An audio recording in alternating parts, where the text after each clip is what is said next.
Olá, queridos, tudo bem? É uma alegria estar aqui para mais um comentário de obra. E o livro que eu tenho aqui em mãos foi uma grata surpresa para mim. É sobre ele que eu quero conversar um pouquinho com vocês agora. Universos do País de Caruaru é uma antologia poética que foi organizada pelo Manuel Vitor, que é um poeta, compositor, um escritor que eu tive a honra de conhecer aqui em Vitória, num sarau organizado pelo Chá da Vida Brasil, que é um projeto que foi idealizado pelo meu amigo Jones Pinheiro, que também está à frente do programa Cantinho do Bar Brasil, ele que é flautista, ele que é escritor, ele que também está, cuidando com muito carinho do nosso Instituto Histórico e Geográfico, um homem que vive por amor à arte, e por meio dele eu conheci, esta outra grande mente, que é a do Manuel Vitor, que não só tem espalhado pelo mundo a sua poesia, mas também tem convidado amigos a fazerem parte, dessa linda corrente por amor à arte.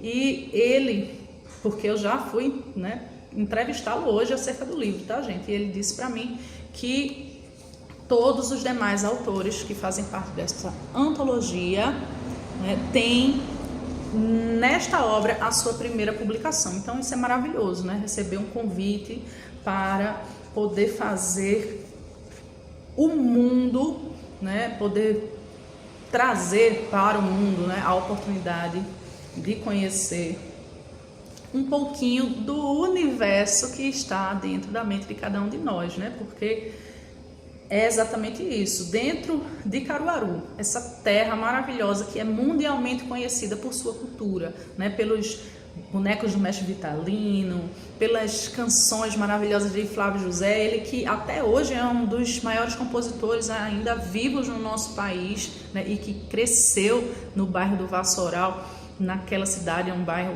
da periferia que eu tive também o privilégio de conhecer. E tem, além de tudo isso, algo muito curioso nesta obra.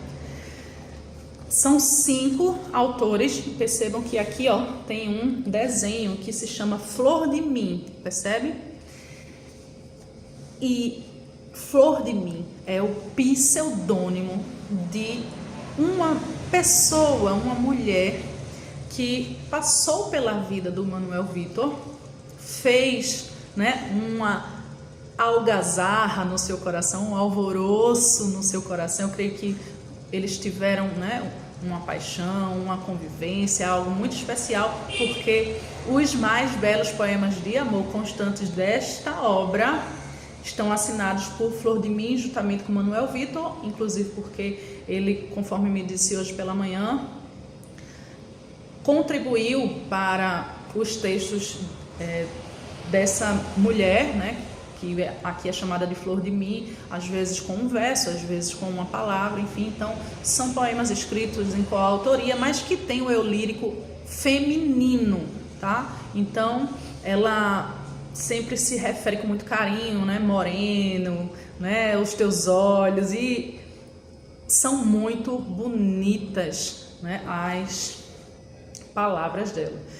Então, eu queria realmente enfatizar que foi muito bom conhecer. Eu fiquei muito feliz com os textos de Duda Martins, porque pela foto é uma moça muito jovem, e ver que pessoas ainda na flor da idade têm se interessado por poemas, pela beleza da poesia, porque a poesia é epifania, é algo que nos transcende, é algo que nos leva para fora de nós, que nos faz crescer. Também gostei muito de conhecer o Eliel Silva,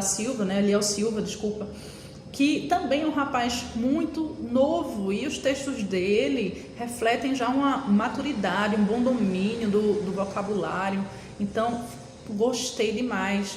O lirismo da Marta Lira, até rima, porque é uma mulher apaixonada. E, por fim, a Sônia Gervásio, com a sua escrita de cordel, essa mulher é encantadora. Além de ter um talento imenso para, né, essa literatura que, embora popular, de simples não tem nada, porque se você fizer um verso grande demais, que sair dentro daquela estrutura de cestilha ou quintilha, o ritmo é perdido. Se você fizer rimas pobres, como rimar o tempo todo com sarar, com curar, com amar, também fica algo que não agrada aos ouvidos, uma vez que o cordel ele é eminentemente musical, né? Então é aquela coisa gostosa de ouvir, porque tem aquele ritmo, né, bem acelerado e tal. E ela faz homenagens aqui, como ela muito bem declarou, né, para um tio que, mesmo sendo rico, tinha um coração humilde e cuidou de todos os sobrinhos e ajudou a família toda para que todo mundo se formasse. Ela fala assim com muita beleza e propriedade da sua terra. Ela faz homenagem para a mãe dela, assim,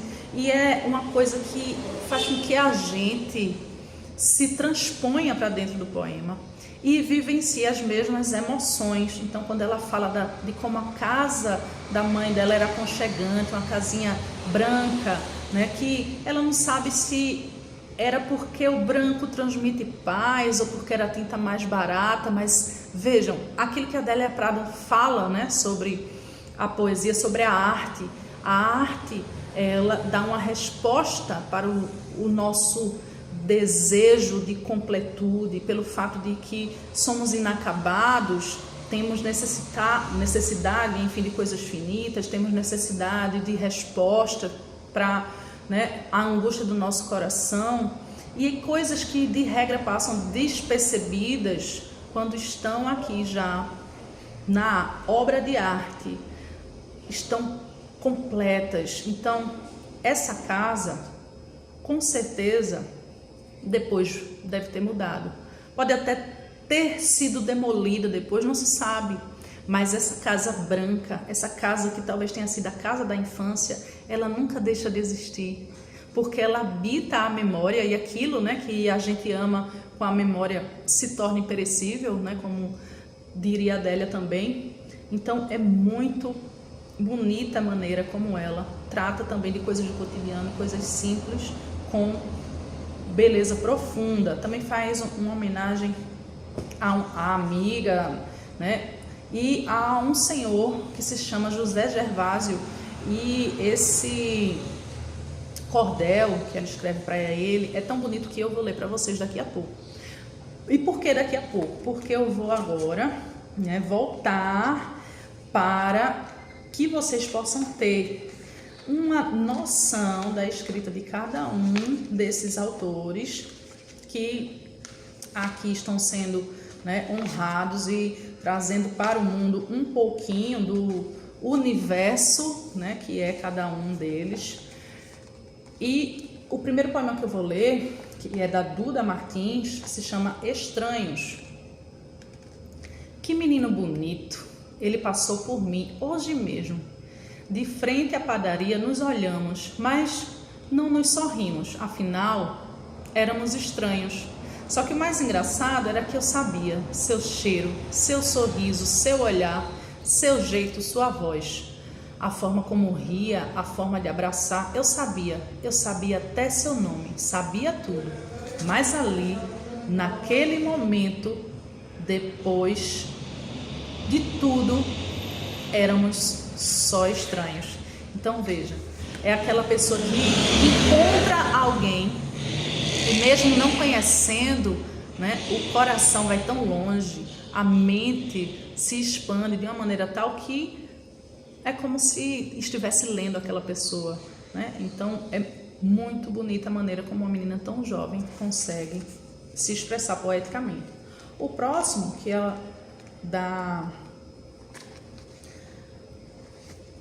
é de, né, Eliel Silva, é o da página 43 e se chama Viver. Por que buscamos tanto aquilo que nosso será? Por que mais que nos esforcemos acontecerá, evitando assim o tempo, querendo esse tal poder, do que nunca nos convém fazer acontecer? Mas um pouquinho de tempo é o que queremos ter e de nada aproveitamos nem chegamos a viver. Na corrida da vida, quem de nós irá se arriscar? Se de tanto perder paramos até de tentar, fazendo assim com que deixemos de aproveitar as maravilhas do viver que para nós prometidas estão. Com tantas intrigas neste mundo e tanta decepção, até o mais doce e amargo fica e duro se torna o coração. Mas se erramos hoje, por muitas vezes isso fazer, nos tornamos mais fortes, aprendendo assim a viver. Pois nas incertezas e certezas desse nosso querer, vivendo intensamente, indo além do poder, que adianta tentar o tempo que nunca vai ter? Então, vivo agora e deixa o resto acontecer, né?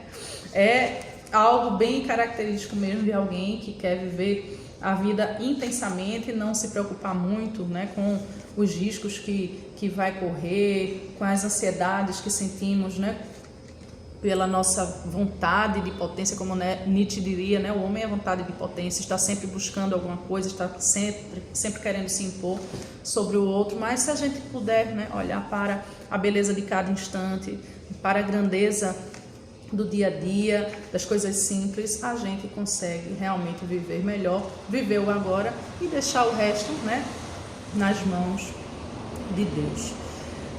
O próximo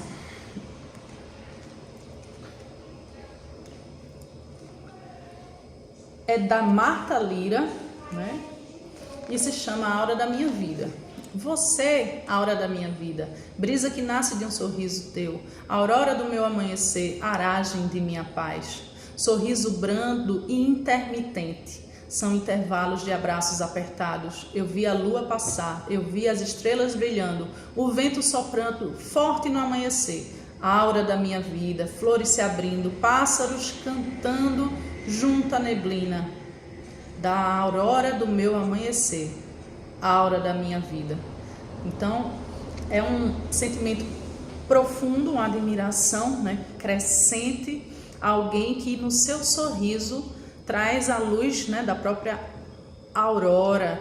E esse verso que ela diz, né, aragem da minha paz, né, como se fosse aquela pessoa que vai trabalhando o terreno, né, porque arar é um termo típico da agricultura, né, preparar a terra para poder plantar. Então é aquela pessoa que vai tratando até que a paz chegue e venha morar, né, dentro da pessoa, né, da poetisa, enfim, ou do eu lírico, porque quando a gente lê um poema, tem hora que a gente não sabe se quem está se manifestando ali é realmente o autor ou é um eu lírico criado como um personagem, né? Eu, por exemplo, tenho poemas que falam com um eu lírico masculino, como o Paixão, por exemplo, em que eu digo, né, paixão é quando quente escorre pelo teu umbigo, né, o suor que me atrai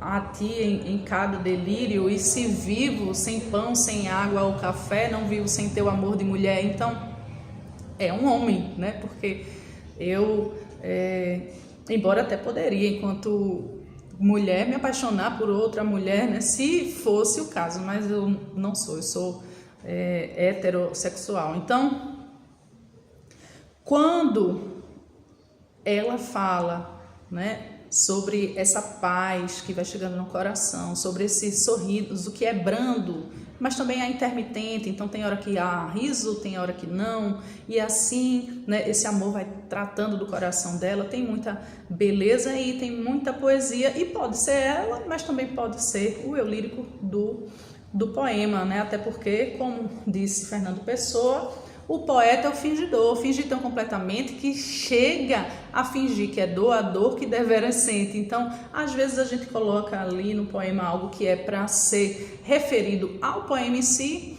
e a gente não quer que as pessoas pensem que é sobre nós, mas no fundo é, de alguma maneira, né? Então, pode ser, mas pode também não ser.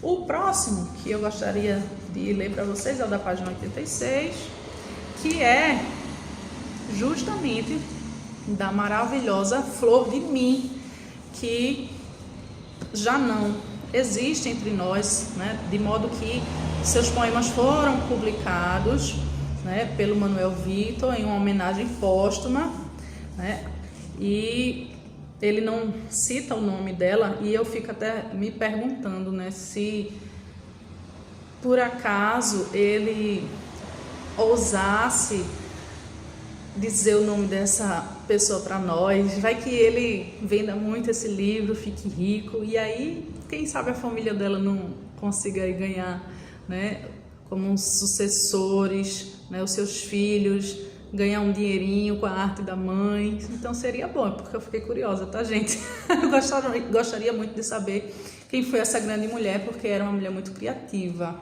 Então vejam o que ela diz, e creio que sobre ele: moreno de corpo viril e olhos de santo, deixe que eu te diga, nossos olhos alados conspiram viagens, leitos de amor, me fazem escritor, se unem, se amam, traindo-nos.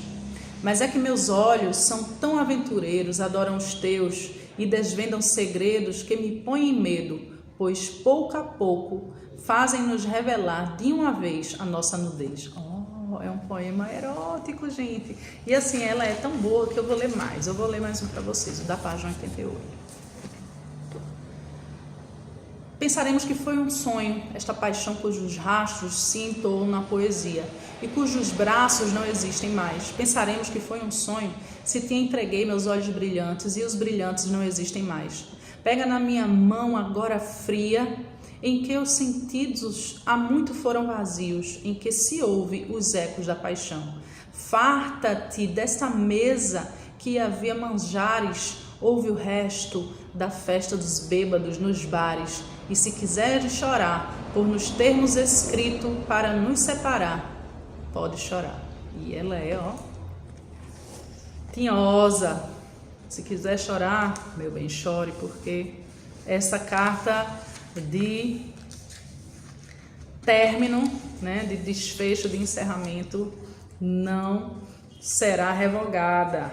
E por fim, um poema que é também, na verdade, um cordel da maravilhosa Sônia Gervásio, né? Vou ler uma parte porque ele é bem grande, que é justamente ao senhor José Gervásio. Ele é filho desta terra, um amante do sertão, um guerreiro incansável e um pai por vocação. Criou assim os seus filhos com amor e devoção, trabalhando na lavoura para o seu pão ganhar, buscando do seu suor os seus filhos sustentar, junto à sua esposa no convívio de seu lar. Era no sítio Tambor que fazia seu roçado, plantava milho e feijão, fava tinha um bocado, se o inverno fosse bom, tinha um bom resultado. Grandes saudades ficaram do lugar onde nasceu, terra seca e pouca água, mas ele não esqueceu. Um povo trabalhador, contente e acolhedor, foi feliz onde viveu. Guardo na minha memória momentos bons e de dor. Podia faltar comida, mas não faltava o amor. Quem tinha mais, dividia. Mesmo pouco, repartia no meu querido tambor. Eu relembro com amor a paisagem do sertão, pois lá eu também morei, mas vem a recordação. Assim como seu Zorinho, como belo passarinho, sou amante deste chão. Papai traz recordação, renasce minha esperança, relembra a juventude, o meu tempo de criança, minha terra querida, do jardim de Margarida que eu trago na lembrança. Numa casa com bonança, aquela casa branquinha, toda pintada de cal, onde paz a gente tinha, mesmo com simplicidade, tinha amor de verdade, a união se mantinha. Pois logo de manhãzinha, quando o gado cantava, seu José Gervásio logo da cama se levantava, para da lida cuidar, ração ia colocar e a vaca ordenhava. A casa onde morava tinha muita alegria, mesmo nas dificuldades, na luta do dia a dia, ainda lembra a comida, como também a bebida que a nossa mãe fazia. Seu José, com euforia, levantava bem cedinho, corria para o curral, tirava leite fresquinho de sua vaca malhada, que no curral lá estava, cuidando do bezerrinho. Minha mãe, com seu jeitinho, tudo ali aproveitava, fazia queijo e manteiga, doce de leite e coalhada, milho verde à vontade, canjica de qualidade e pamonha não faltava. A comida preparava para sua refeição, mesmo nas dificuldades, se buscava a solução. Podia a carne faltar, mas ninguém ia ficar sem comer na ocasião. E aí ela segue dizendo de como o pai, né, cuidava do seu sítio, pegava galinha, quando foi para Orobó, né? E aí segue a história de uma vida inteira de um homem, né, que deixou marcas na alma de seus filhos. Que lindeza, minha gente. E assim, que mente, né, criativa e genial, viu, dona Sônia? Gostaria muito de conhecer a senhora. Não sei se esse vídeo vai chegar, né, a seus olhos, a seus ouvidos, mas se chegar, saiba, viu, que a senhora é digna de toda a admiração desse mundo, que quando a senhora contou um pouquinho da sua história, nesses tão ricos e tão belos versos, eu fui transportada para lá. Eu sou louca, né, pela roça, gosto muito do interior. A minha mãe também cresceu em sítio, meu avô, né, plantava pimentão, plantava pepino, tomate, e depois precisou ir para a cidade, levou com ele os 8 filhos que estavam vivos, e quanta saudade, né, ficou na minha mãe, e eu acabei recebendo uma espécie de saudade ancestral. É como se eu tivesse vontade também de voltar, né, para a roça, mesmo nunca tendo morado efetivamente, né, mas sempre que eu posso, eu estou junto da natureza, né, eu vou, né, para o sítio de amigos, enfim, para estar junto dos bezerrinhos que nascem, vendo as galinhas, enfim, tudo isso é uma riqueza que infelizmente muitas das crianças de hoje não conhecem mais. Mas parabéns, tá? Pela sua habilidade, pelo seu maravilhoso dom de, sobretudo, né, cordelista e escritora em geral. Então, parabéns, Manuel Vitor, tá, por essa obra. Parabéns pela bela homenagem feita, né, a essa flor que passou pela sua vida. Saiba que para mim foi uma surpresa, um encanto conhecê-la. Foi o que tornou o teu livro, além de tudo, uma coisa misteriosa, uma coisa diferente, né? Então, muito bom mesmo conhecer e saber, né, que Caruaru continua florescendo no agreste pernambucano. Um abraço para vocês e muito obrigada para quem chegou até aqui. Tchau, tchau.